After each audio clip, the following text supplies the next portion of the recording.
นะโมตัสสะภะคะวะโตอะระหะโตสัมมาสัมพุทธัสสะนะโมตัสสะภะคะวะโตอะระหะโตสัมมาสัมพุทธัสสะนะโมตัสสะภะคะวะโตอะระหะโตสัมมาสัมพุทธัสสะพุทธังธัมมังสังฆังนะมาสามิ But I made this decision, and I'm just going to stick with it for 5 years.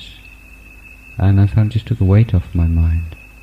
That it wasn't a matter of shall I stick with this or not, but it's just how shall I work with it. And found that was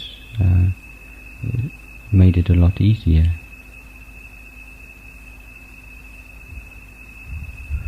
But so this patience to physical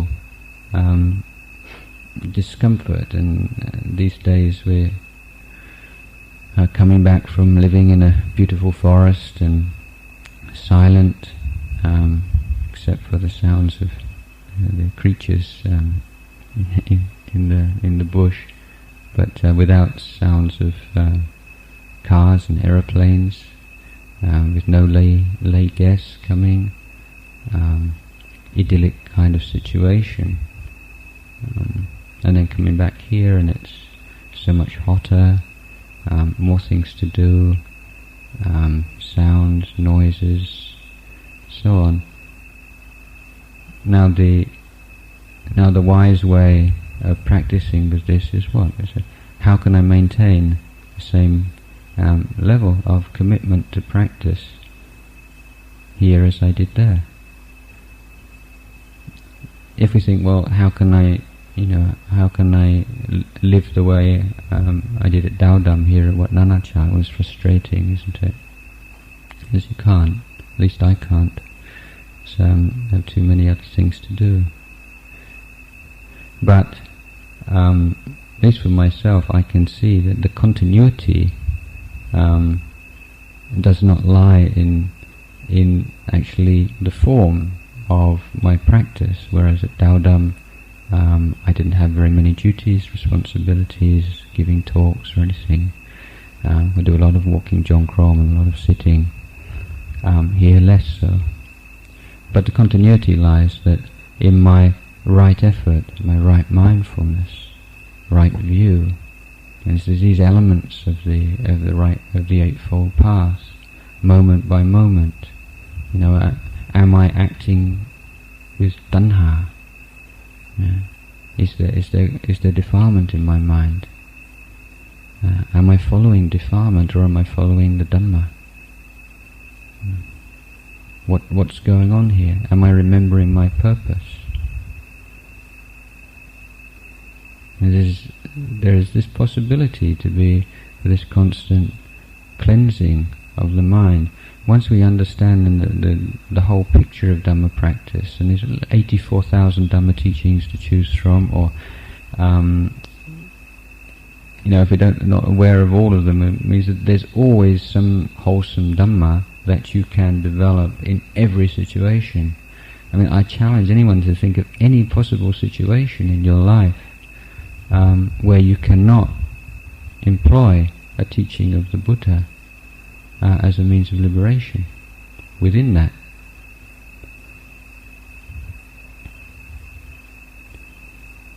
And this is the origin of the lion's roar. And Chugyam Trungpa had this great saying, this is the lion's roar, every situation is workable. Well, perhaps we would qualify that as Theravada monks. We say every situation in which we keep within the bounds of the Vinaya is workable. So we have a slightly more constrained than certain teachers. But the principle is there. Okay, well you're talking to somebody. Well, you can't watch your breath, and you can't be developing jhanas, can you? While you're talking to somebody. Well, okay. Well, if that was all Dhamma practice was, and yes, it's wasting your time. But Dhamma practice isn't just about that. Samma Samadhi is one part of the Eightfold Path. Samma Vajja is another. How to develop Samma Vajja, and how to develop the mindfulness, and so that everything you say is said, with clarity, saying things which are true, not only true, but they're of benefit, are intended to be of benefit to the listener, the right time and place, aware of just how to speak to that particular person or that group of people, spoken kindly, gently. This is a Dhamma practice. Abandoning all the, not indulging, not harbouring all the little black thoughts that fly into your mind like crows, and if you grasp onto them and make something of them, before you know it, you're in a black mood. One tiny little black bird becomes a whole black sky. It's like Hitchcock's The Birds. All of a sudden, you're just covered in all these nasty thoughts, and it's come from you. You've harboured them. You've given something to them. You've given a weight and importance to them. This is what indulgence means. This is what attachment means.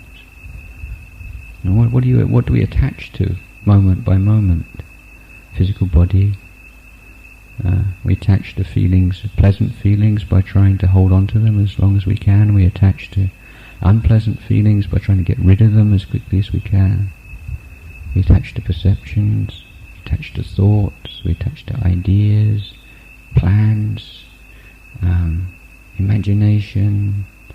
And so constantly escaping from ourselves, constantly refusing to accept responsibility for our lives, moment by moment, by taking refuge in memories, taking refuges in your ambitious plans to do this and to go there, and then I'll do this and then I'll do that, and a lot of it's very logical and reasonable, but we've missed that initial jump out of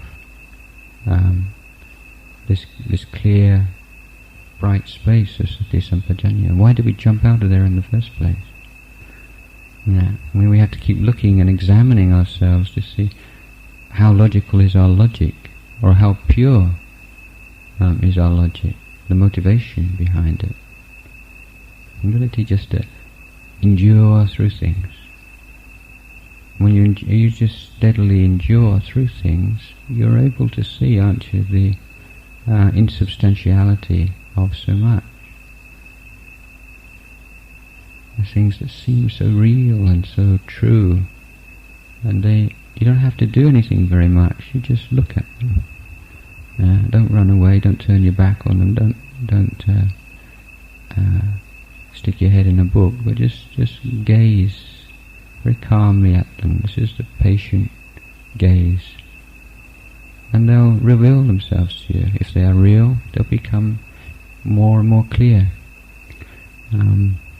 If they're not real, they'll start to crumble.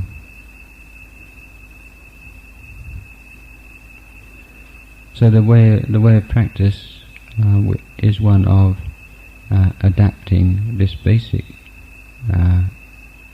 development and abandonment to the particular situation that we're in. And this is the skill and the art, the science of the practitioner of Dhamma, one who can bring the appropriate Dhamma teaching, the appropriate medicine, if you like, to bear on the particular illness or the particular problem, the particular situation which we are facing in the present moment.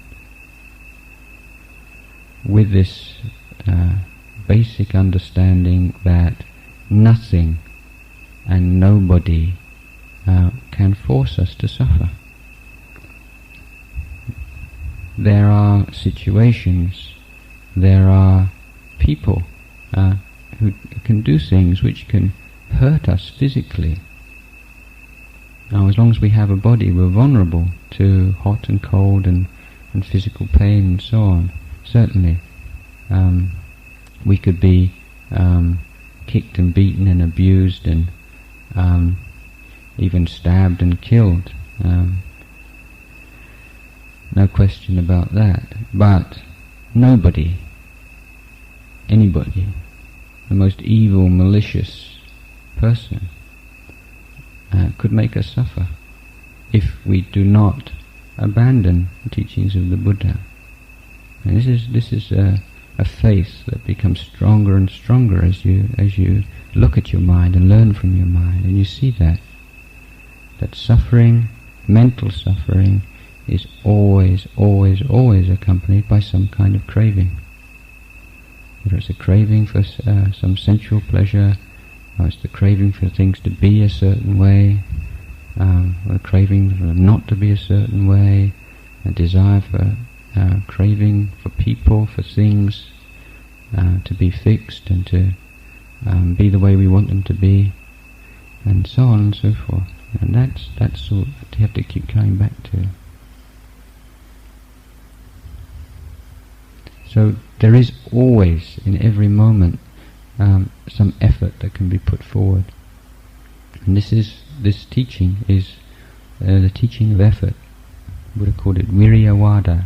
It's the Theravada. It's the Kammavada. It's the Viriyavada teaching. It's the Vibhajyavada teaching of analysis. Viriyavada, teaching of effort. Kammavada, teaching of kamma. Theravada, teaching of the elders.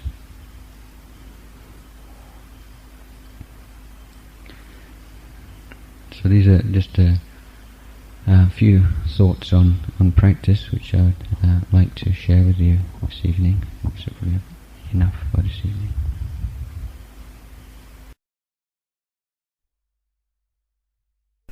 Namo tassa bhagavato arahato samma sambuddhassa. Namo tassa bhagavato arahato samma sambuddhassa. Namo tassa bhagavato arahato samma sambuddhassa. Buddhaṃ Dhammāṃ Saṅghāṃ Namāsāmi.